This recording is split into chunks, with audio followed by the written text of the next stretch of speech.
Amém. Boa noite, irmãos. Graça e paz da paz do nosso Senhor e Salvador Jesus Cristo. Os irmãos podem se assentar. Antes de ler o texto da mensagem nesta noite, tem uma passagem lá em 2 Reis. 2 Reis 6, a partir do versículo 15, diz assim a palavra de Deus: Tendo-se levantado muito cedo o moço do homem de Deus e saído, eis que tropas, cavalos e carros haviam cercado a cidade. Então o seu moço lhe disse: Ai, meu senhor, que faremos? Ele respondeu: Não temas, porque mais são os que estão conosco do que os que estão com eles. Vou repetir esse trecho desse versículo. Não temas, porque mais são os que estão conosco do que os que estão com eles. Orou Eliseu e disse: Senhor, peço-te que lhe abras os olhos para que veja. O Senhor abriu os olhos do moço. Ele viu que o monte estava cheio de cavalos e carros de fogo em redor de Eliseu. Bom, irmãos, às vezes nós achamos que a nossa... Obrigado, meu querido diácono.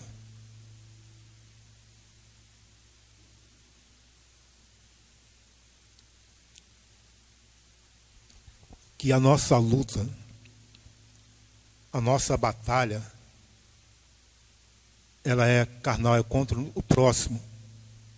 É contra, de repente, o nosso irmão, a nossa irmã, a nossa esposa, o nosso esposo, os nossos filhos, o nosso patrão. Mas a nossa luta, a nossa batalha, ela é espiritual. Às vezes nos distraímos com as lutas, com as batalhas deste mundo. E quando nos distraímos com as lutas e as batalhas deste mundo, o reino do mal prevalece. Às vezes, eu olho assim para a nossa igreja, às vezes um pouco com o coração triste, porque eu sou da época, aqui em Bom Pastor, que eu tinha que, não só eu, mas outros irmãos, né, de repente Marcelo, Patrícia, não sei, né, Wanda ainda acho que era um garotinho ainda, José Nilson, Gessilda da nossa época, lá atrás, que você tinha que ficar em pé para dar lugar para as pessoas sentarem. E o tempo era esse aqui mesmo. Não tinha essa estrutura toda, nessa cobertura, tudo tão bonito conforme é hoje. Eram mais ou menos cerca de quase 500 pessoas aqui no templo. E os corredores cheios de cadeiras. Os bancos tinham que ficar mais próximos para poder caber mais bancos. Iam até lá atrás. Eu fico olhando, e hoje se pegarmos, né, o grupo que está aqui, acho que cabem 2 bancos, desse nós juntarmos um pouco mais. Eu fico olhando, fico perguntando a Deus: Senhor, será que eu estou batalhando de uma forma errada? Será que o combate está errado? Contra que, Senhor, eu estou lutando? E aí eu me deparo com esse texto de 2 Reis, na qual Eliseu ora a Deus e pede a Deus para que abra os olhos espirituais daquele moço.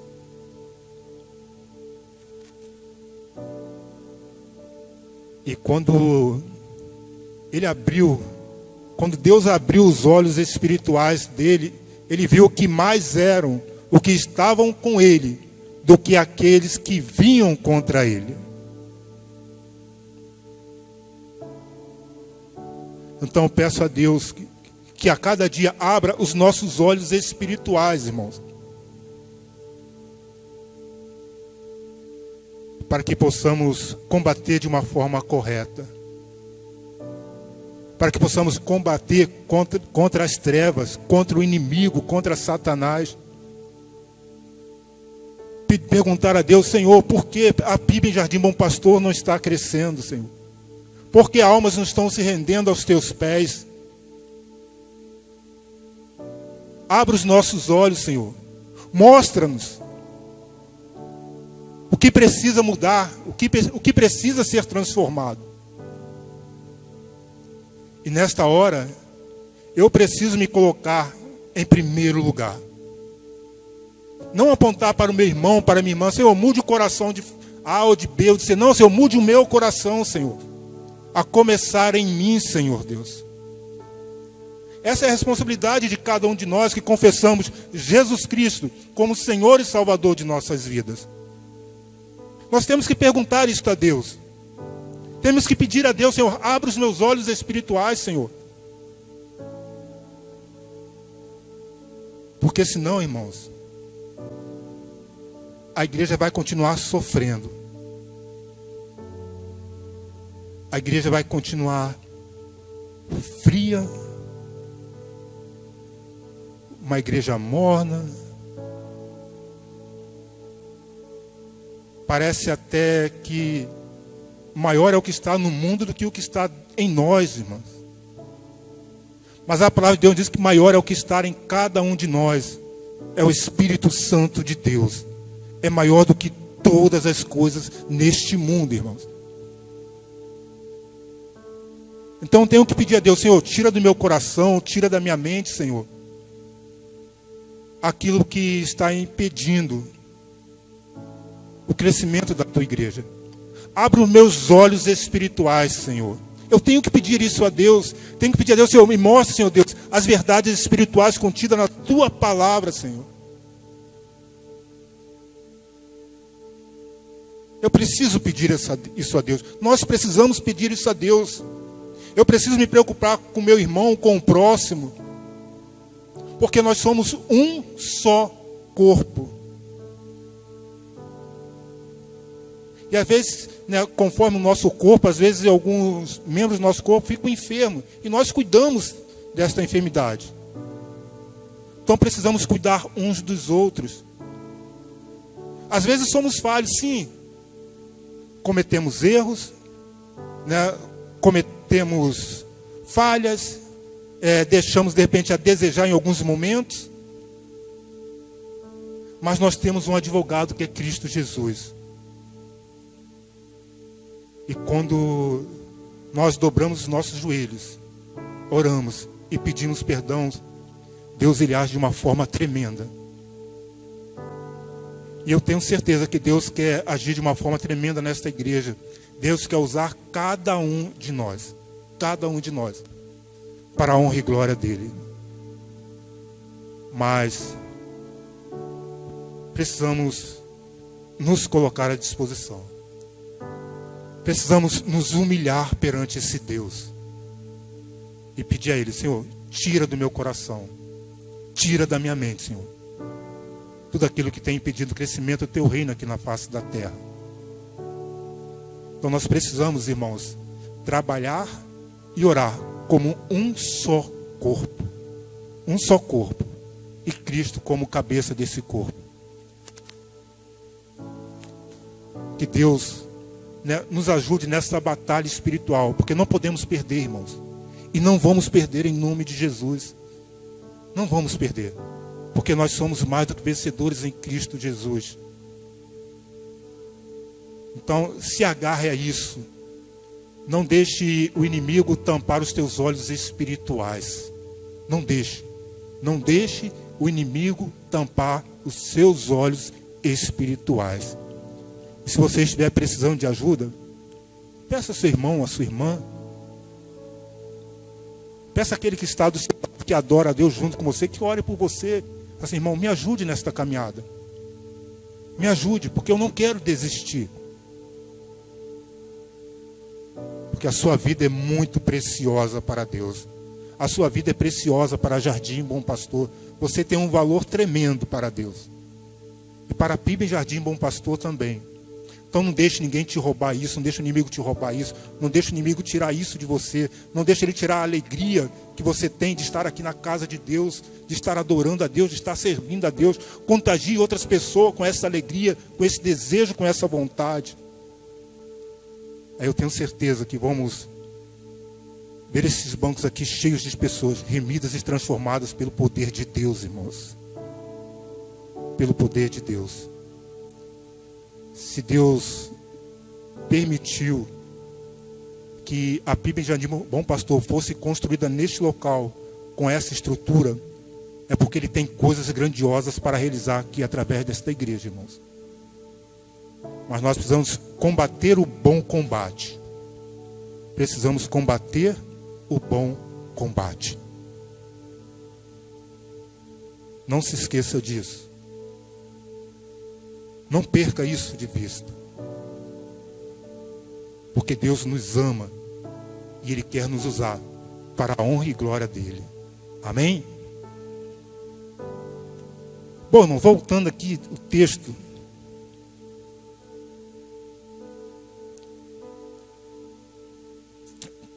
Para a mensagem nesta noite, lá em Joel.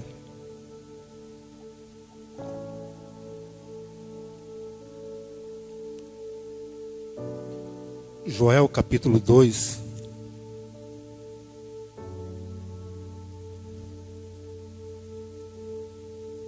Versículo 12 ao 19.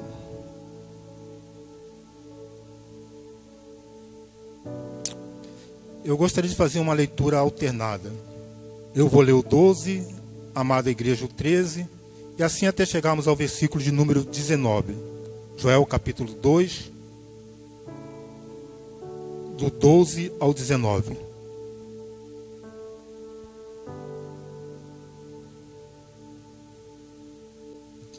Diz assim a palavra de Deus: agora, porém, declara o Senhor, voltem-se para mim de todo o coração, com jejum, lamento e pranto.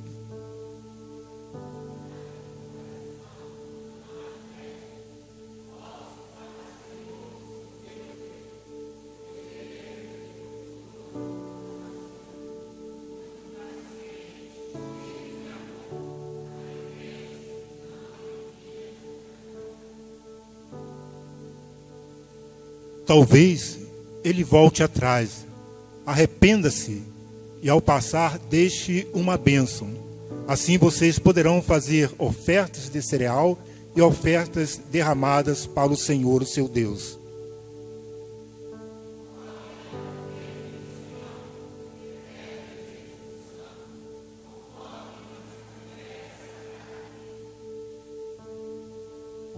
Reúnam o povo, consagre a assembleia, ajuntem os anciões, reúnam as crianças, mesmo as que mamam no peito. Até os recém-casados devem deixar os seus aposentos.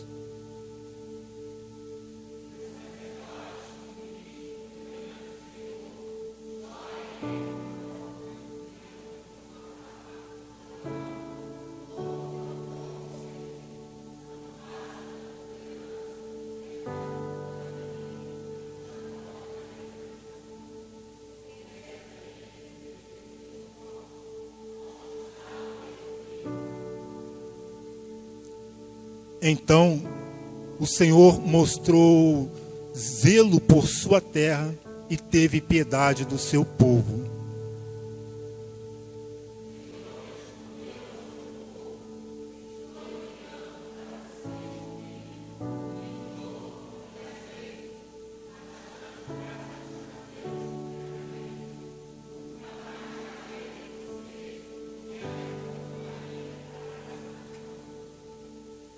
Pai querido, Agradecidos somos a Ti, ó Deus, pela Tua palavra lida nesse momento, ó Pai. Deus querido, que sejamos apenas um instrumento nas Tuas mãos, ó Pai, para transmitir a Tua mensagem, ó Pai. E que essa mensagem, ó Pai, vinda de Ti, possa transformar vidas, ó Pai. Edificar vidas, ó Deus, para a honra e glória do Teu santo nome, ó Pai. Deus querido, Tu tens a liberdade, ó Pai, de trabalhar em nosso meio conforme a Tua vontade, através do Teu Espírito, ó Pai. Então, use-nos conforme Tu queres, ó Pai. É a oração que eu te faço neste momento, em perdão dos nossos pecados, em nome de Jesus. Amém e amém. Gostaria de meditar com os irmãos sobre o seguinte tema: arrependimento. Arrependimento. A palavra de Deus, dirigida ao profeta Joel, foi para chamar o povo a uma mudança, alertar o povo que Deus punirá os seus inimigos e abençoará, os fiéis, aqueles que permanecerem firmes. Então, o castigo de Deus que veio sobre Judá foi justamente por causa do pecado, por causa das escolhas, por causa dos erros, ou por causa da decisão que o povo havia tomado, ou o caminho que o povo estava trilhando naquele momento. Então, o castigo de Deus veio sobre o povo. Mas o futuro castigo divino, nos finais do tempo, seria muito pior do que o povo estava passando naquele momento. E Deus ele estava querendo poupar o seu povo desse castigo vindouro, que seria incomparável com o que o povo estava passando, por toda aquela situação que o povo estava vivendo naquele momento. A nação de Judá estava vivendo naquele momento. Então Joel foi esse profeta levantado por Deus para alertar o povo, para apontar a direção correta para aquele povo, para transmitir a mensagem de Deus àquele povo, para que eles mudassem, para que eles pensassem de uma forma diferente, para que eles agissem de uma forma diferente. Então Joel foi esse profeta. Então, no primeiro momento, o profeta chama o povo para um arrependimento sincero. Um arrependimento sincero. No versículo 2, no 12, logo no começo, diz assim: ainda assim, apesar do pecado do povo, apesar do povo estar trilhando um caminho que ia na contramão da vontade de Deus, Deus diz: convertei-vos a mim. Olha só como Deus ele é maravilhoso. Olha só como Deus é maravilhoso. O povo estava trilhando um caminho diferente daquele que Deus havia instruído. O povo estava fazendo algo que entristecia o coração de Deus. Mas mesmo diante do pecado daquele povo, mesmo diante da situação que aquele povo estava passando, Deus olha para aquele povo e diz: arrependei-vos, arrependei-vos, voltem para mim, convertei-vos a mim. Esse era o convite de Deus para aquele povo: convertei-vos a mim. Olha só como Deus ele é maravilhoso, como Deus é tremendo. apesar dos nossos erros, apesar das nossas escolhas, Deus está dizendo o tempo todo para cada um de nós: voltem para mim. Voltem para mim. Quando Deus diz: convertei-vos a mim, não poderia ser de qualquer jeito. Quando Deus fala para aquele povo: convertei-vos a mim, não poderia ser de qualquer jeito, teria que ser de todo o coração. Teria que ser de todo o coração. Convertei-vos a mim. Então, tirai, aquilo que tem impedido de você se aproximar mais de mim. Abandone tudo aquilo que tem impedido você se aproximar mais de Deus. O pedido de Deus era que o povo se convertesse a Ele de todo o vosso coração. Não era de qualquer jeito. Às vezes, tomamos algumas decisões, fazemos algumas coisas que entristecem o coração de Deus.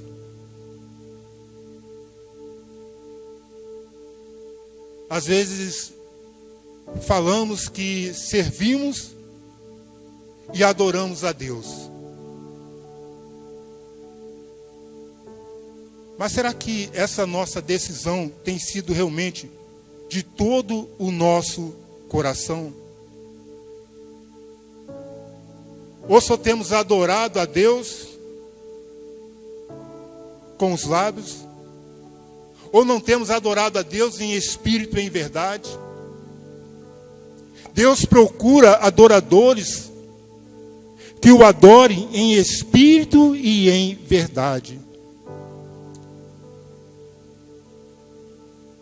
Então, por isso que Deus diz para o profeta Joel dizer ao povo, que o povo se arrependesse, que fosse um arrependimento sincero. Não um arrependimento da boca para fora.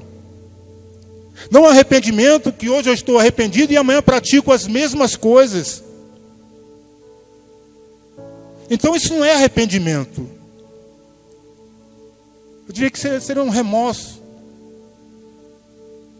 Que o verdadeiro arrependimento, ele vai gerar uma mudança na nossa vida. O verdadeiro arrependimento, eu diria que é uma volta de 180 graus. Não uma volta de 360 graus, que você volta para o mesmo estágio, para a mesma situação anterior. Então Deus esperava daquele povo que houvesse realmente um arrependimento sincero. Porque Deus estava pronto para abençoar aquele povo. Deus estava pronto para fazer daquele povo um povo próspero. E da mesma forma, é com cada um de nós. Deus está sempre pronto para nos abençoar. Deus está sempre pronto para nos fazer prósperos. Para que cada um seja próspero. Mas precisa haver esse quebrantamento, esse arrependimento sincero. Então o profeta ele chama o povo para um arrependimento sincero. Um arrependimento de todo o coração. Quando Deus diz, convertei-vos a mim, não poderia ser de qualquer jeito. Teria que ser de todo o coração. Lá em Salmos, capítulo 34, versículo 18.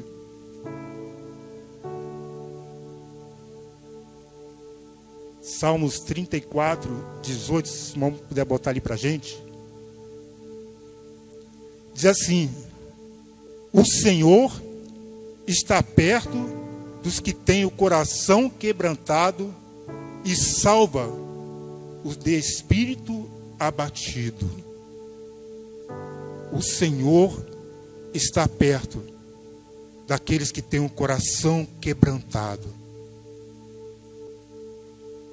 Como está o seu coração nesta noite?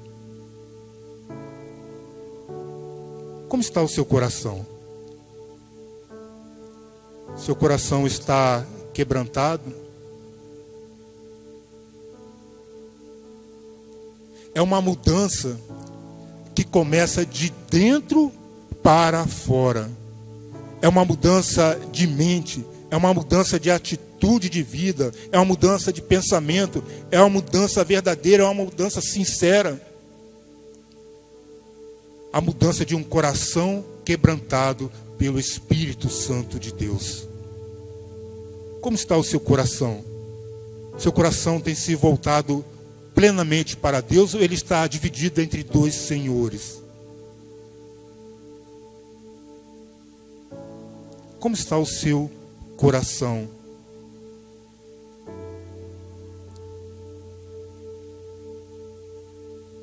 Muitas coisas precisavam ser restauradas ali em Judá. Muitas coisas precisavam ser mudadas. Muitas situações precisavam mudar. Quando há um arrependimento sincero, Deus ele começa a restaurar.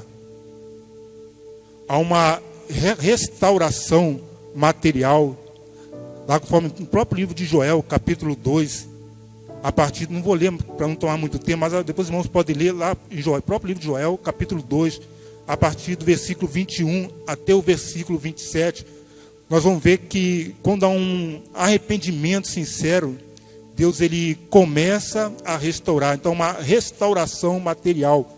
O povo ele precisava dessa restauração material. Isso aconteceria por meio da cura divina na terra prometida. Eles estavam ali, mas estavam passando por situações difíceis. A terra havia sido, se os irmãos voltarem um pouco lá para o capítulo 1 de Joel, vai ver que a terra havia sido destruída pelos gafanhotos, pela seca. E Deus queria restaurar. Mas para que houvesse essa restauração, havia necessidade de ter o quê? Um arrependimento sincero. Deus quer restaurar tudo aquilo que você perdeu. Mas para que essa restauração aconteça nas nossas vidas, para que essa restauração aconteça na sua vida, se faz necessário esse arrependimento sincero. Então, quando há um arrependimento sincero, Deus ele começa a restaurar. Quando há um arrependimento sincero, há uma restauração, há também uma restauração espiritual por meio do derramamento do Espírito Santo. Quando há um arrependimento sincero, há uma restauração espiritual por meio do derramamento do Espírito Santo. No próprio livro de Joel, no capítulo 2, a partir do versículo 28 até o versículo 32, depois os irmãos podem ler. Deus ele quer derramar o Espírito dele sobre a sua vida, sobre nossas vidas, e deseja que cada um de nós sejamos o quê? Cheios do Espírito Santo de Deus. Mas isso só vai acontecer, irmãos, a partir do quê? Do arrependimento sincero. A partir do momento que você realmente se arrepender. Então isso só iria acontecer com aquele povo, a restauração da terra, a restauração espiritual naquele povo só iria acontecer a partir de um arrependimento sincero, a partir de um momento, da primeira vez que eles mudassem realmente de atitude, que houvesse uma mudança que agradasse o coração de Deus. Às vezes queremos que Deus restaure nossa vida, restaure, haja uma restauração na nossa vida financeira, haja uma restauração na nossa vida espiritual, haja uma restauração na nossa vida material.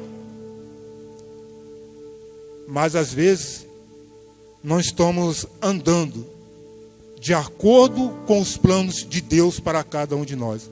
Então, para que houvesse essa restauração, o povo precisava precisaria andar de acordo com as orientações de Deus, de acordo com o que a palavra de Deus orientava. Então Deus sempre estava enviando profetas, Deus estava sempre enviando homens para alertar o povo. Olha, se vocês continuarem andando dessa forma, se vocês continuarem agindo dessa forma, se vocês não se arrependerem dos seus pecados, se vocês não se arrependerem, se não houver um arrependimento sincero, vocês serão destruídos.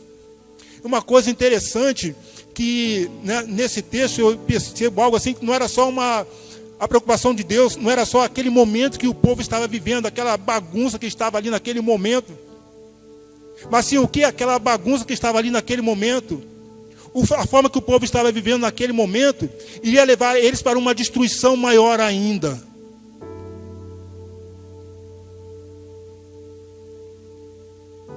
Seriam banidos do reino de Deus, perderiam a oportunidade de estarem vivendo eternamente ao lado do Rei dos Reis.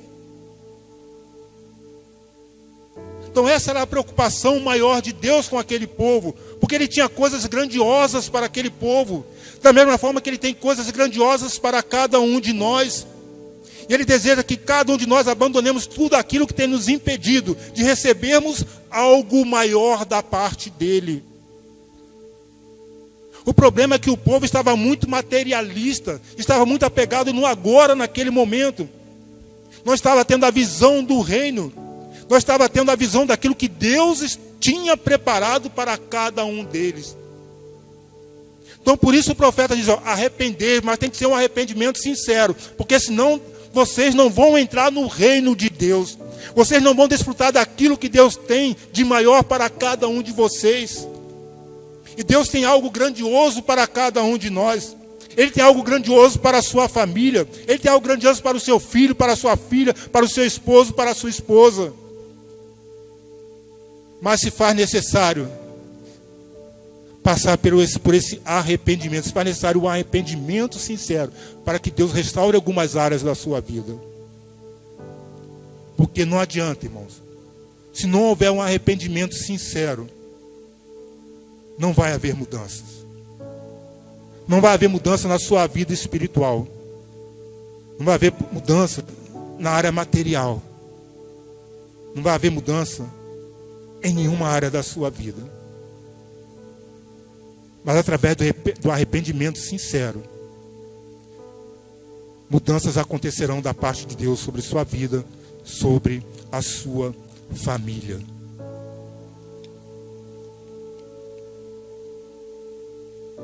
O profeta diz para o povo que era necessário rasgar.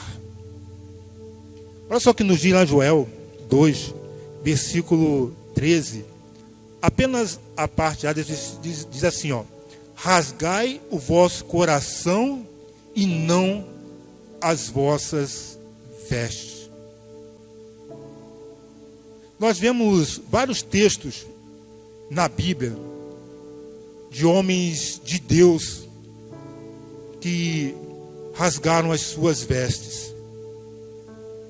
Temos Davi, quando soube que Absalão havia matado os filhos do rei, lá em 2 Samuel, capítulo 13, versículo 30 e 31.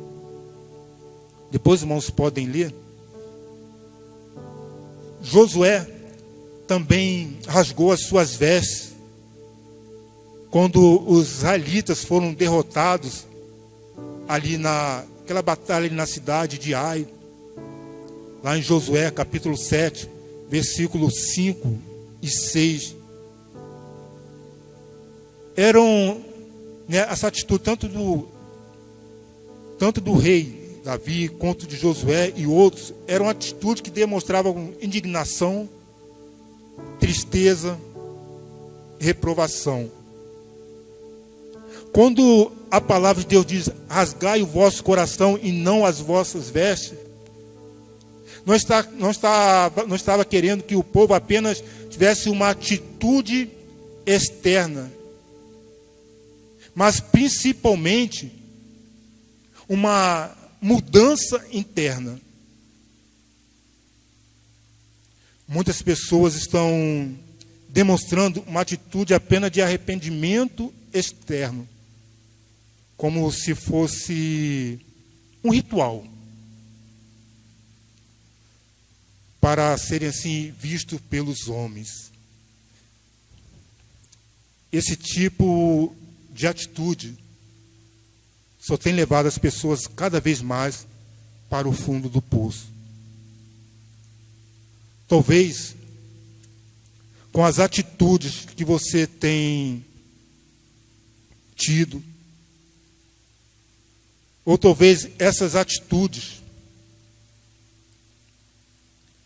tenham sido uma autorização que você tem dado ao inimigo para, vou usar uma expressão aqui, não era minha expressão, para bagunçar a sua vida. Talvez algumas das nossas atitudes são comparadas à autorização que temos dado ao inimigo para bagunçar a nossa vida.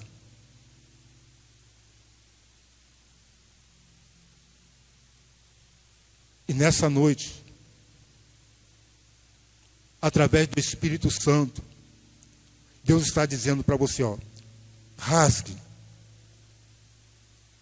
essa autorização que você tem dado ao inimigo para bagunçar a sua vida, de repente com algumas atitudes, de repente alguns comportamentos, algumas ações.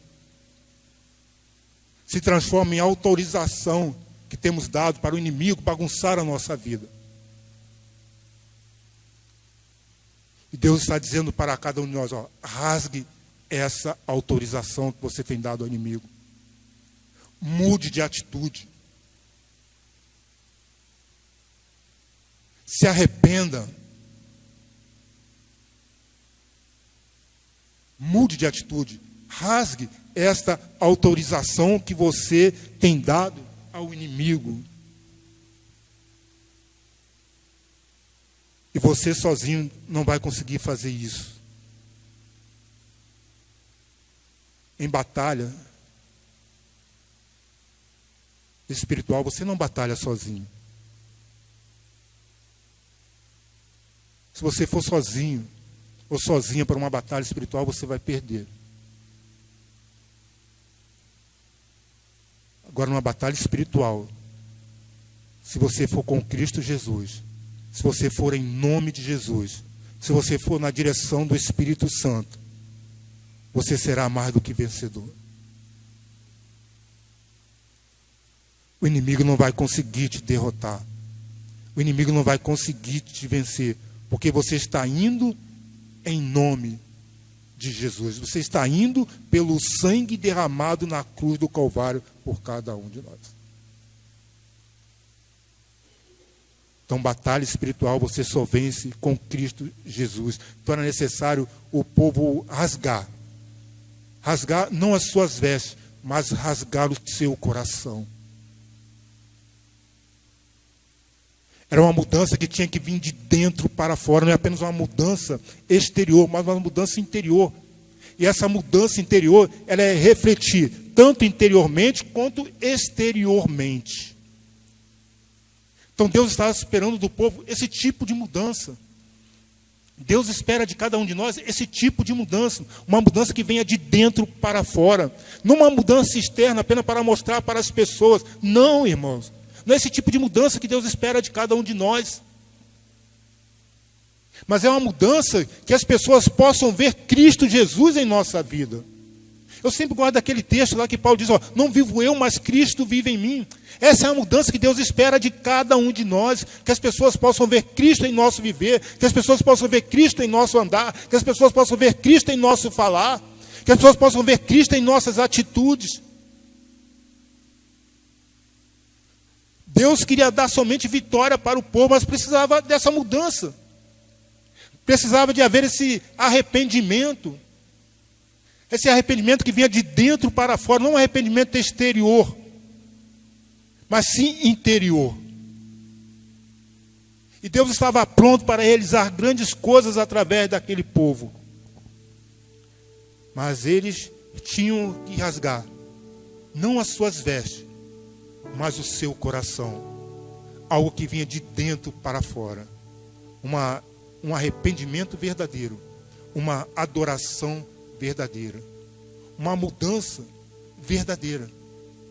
Isso sim agrada a Deus. Disso sim Deus se agrada. E por último, o profeta lembra o povo da misericórdia de Deus. Olha só o que nos diz aqui. Dentro do próprio versículo 3, diz assim: convertei-vos ao Senhor vosso Deus, porque Ele é misericordioso e compassivo, e tardio em irar-se, e grande em benignidade, e se arrepende do mal. Quando há um arrependimento de coração, uma conversão verdadeira, Deus entra com a sua misericórdia infinita. De repente, né, ilustrar uma ilustração que eu gosto muito quando fala de misericórdia. Eu acho que eu já citei isso aqui uma vez. Imagine um pai. Temos aqui essa rampa aqui atrás, aqui essa subida. E o pai diz para o filho: meu filho, não suba aí. E nem desça por aí. Porque você pode cair e se machucar. Você ainda é muito pequeno. E aquele filho desobedece o pai e sobe. Sobe correndo. E desce correndo. Aí cai, se machuca, rala o joelho, o braço. E aquele pai havia avisado aquele filho para ele não subir. O que esse filho merecia? Ou o que esse filho merece? Ou merecia? Merecia o que? De repente uma chinelada, né? Merecia de repente um puxão de orelha, merecia de repente um castigo, porque ele foi desobediente. Mas o pai, por ele ser misericordioso, por ele ser amoroso, o que ele vai fazer com aquele filho? Ele vai cuidar daquelas feridas. Ele vai cuidar daquele machucado. Da mesma forma é Deus com cada um de nós. Isso é a misericórdia de Deus. Nós, pelos nossos pecados, pelas nossas atitudes, não merecíamos nada. Não merecíamos a graça, o amor de Deus. Não somos merecedores de nada. Mas Deus, na sua infinita misericórdia, Ele diz: ó filho, vem cá. Eu quero cuidar de você. Eu quero cuidar das suas feridas. Eu quero cuidar dos seus machucados. Talvez nessa noite existam pessoas aqui que estão feridas, que estão machucadas e que estão precisando desse cuidado de Deus. Eu quero dizer para você que Deus, Ele jamais tira a misericórdia dEle de sobre as nossas vidas. Porque senão nós seríamos consumidos. Você está aqui nesta noite, é porque Deus tem cuidado de você. Eu estou aqui porque Deus tem cuidado de mim. Porque eu não seria nem digno de estar aqui no altar. Nós não seríamos nem dignos de estar aqui. Mas olha como é a misericórdia de Deus. Olha como Ele tem cuidado de cada um de nós. Olha como Ele tem cuidado de você. Olha tudo aquilo que Ele tem lhe proporcionado. E às vezes, o que temos respondido, ou qual é a nossa resposta a Deus diante dessa misericórdia infinita, diante desse amor, diante dessa graça, que nós somos salvos é pela graça, não porque merecemos, não pelas obras. Qual tem sido a nossa resposta para Deus? Não uma resposta em ações e atitudes, não. Mas lá no íntimo do seu coração, lá no íntimo do nosso coração, qual tem sido a nossa resposta para Deus? Qual tem sido a sua resposta para Deus? Será que Deus tem se agradado das nossas ações? Será que Deus tem se agradado daquilo que temos feito ou deixado de fazer?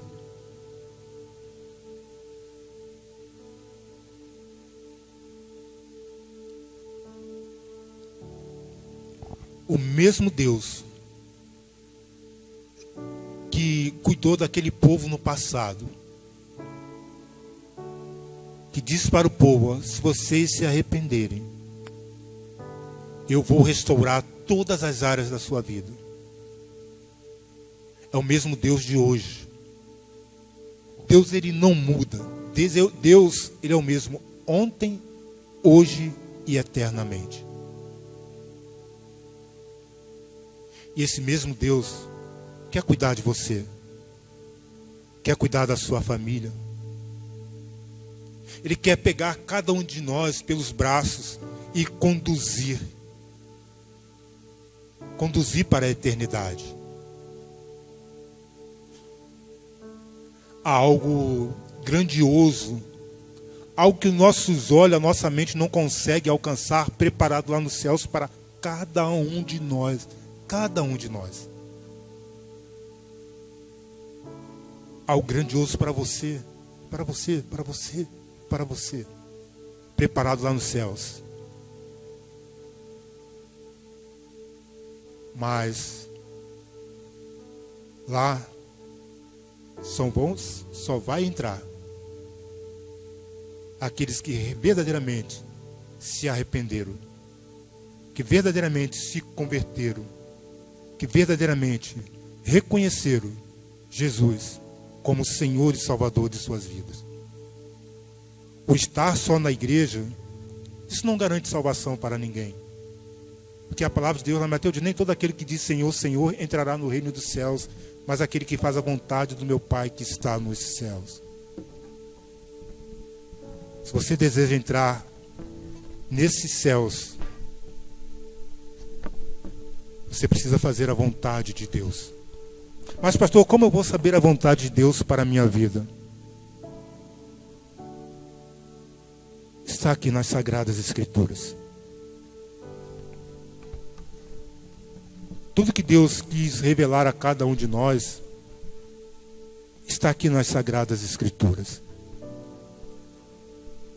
Medite nessa palavra. Separe tempo para ouvir a voz de Deus. O povo no passado muitas vezes errava porque se esquecia das Escrituras. Se esquecia das Escrituras, se esquecia dos mandamentos de Deus. E Deus sempre enviava um profeta, sempre enviava alguém para relembrar ao povo: olha, vocês estão no caminho errado. Vocês precisam dar meia volta. Porque eu tenho coisas grandiosas para vocês. Deus tem coisas grandiosas para cada um de nós. Eu não sei como está a sua vida. Eu não sei como está o seu coração nesta noite. Mas Deus, ele sabe como está a sua vida. Deus, ele sabe como está o seu coração. Deus, ele sabe em que áreas de sua vida se faz necessário uma mudança. Você também sabe disso. Então fale com Deus: Senhor, a partir de hoje, a partir de agora, Senhor, eu quero viver de uma forma diferente. Tira, Senhor, do meu coração toda a mágoa. Tira, Senhor, do meu coração toda a tristeza. Tira do meu coração, Senhor, toda a dor. Irmão, e quando nós pedimos a Deus e cremos, Deus faz. Deus faz.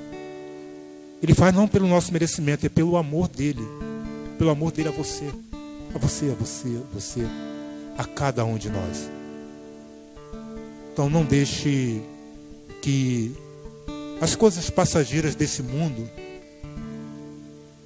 venham sufocar este amor de Deus por você, por cada um de nós. Repreenda em nome de Jesus. Repreenda toda a seta maligna, em nome de Jesus. E pelo sangue de Jesus, todas as setas malignas vão cair por terra, em nome de Jesus. Creia nisso. Receba isso em seu coração, pois é a palavra de Deus. Que Deus, através do Espírito Santo dele, esteja nos ajudando nesta caminhada. Esteja nos ajudando a trilhar um caminho de acordo com o coração dele. Não de acordo com o meu coração, não de acordo com aquilo que eu tenho visto, mas de acordo com o coração dele. Eu tenho certeza que vamos alcançar coisas grandiosas, porque Deus está conosco em nome de Jesus. Que Deus os abençoe. Que Deus continue caminhando com cada um de nós. Não porque nós merecemos, mas é pela misericórdia dele.